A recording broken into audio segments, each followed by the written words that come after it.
Well, finally, HSR devs listened, and they are adding many features, including boosts to old character performance and much more. Let's break it down.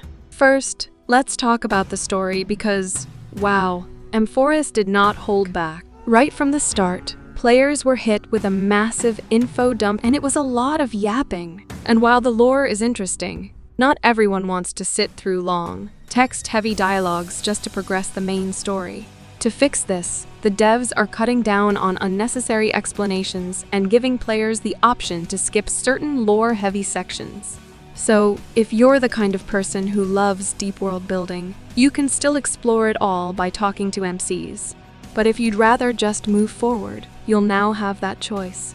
Remember Oronyx trial? It was one of the biggest offenders when it came to unnecessary complexity in the abyss of fate. Previously, you had to go through a complex process, but after this update, those steps will be optional, making the whole sequence feel way smoother and less of a chore. Let's be real, some of these puzzles were doing the most. The main story's unique stage gameplay was meant to immerse us in Amphoreus' lore, but instead, it felt like we needed a PhD in astrophysics just to finish them. But good news is that take the blood-bathed battlefront in Castrum Kremnos, for example.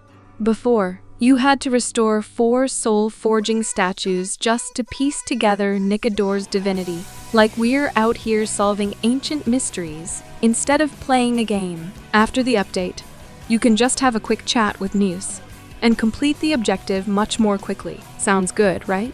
And before the final battle, remember those long, drawn-out puzzles that blocked your progress? They're getting streamlined as well.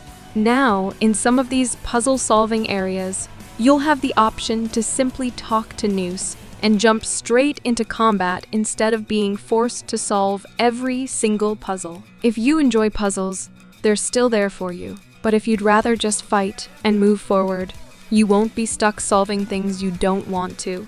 Another big issue players faced was the overcrowding of enemies in certain areas. It felt like every few steps, you'd get ambushed, making it hard to focus on exploration and puzzle solving. To fix this, enemy placements will be spread out better, which will reduce the number of times you get interrupted. This should make navigating the main story areas feel a lot smoother, right? These changes will be implemented starting in version 3.2, but that's not all the devs have planned, because they're also working on adding more engaging combat mechanics and challenge goals to keep battles fresh.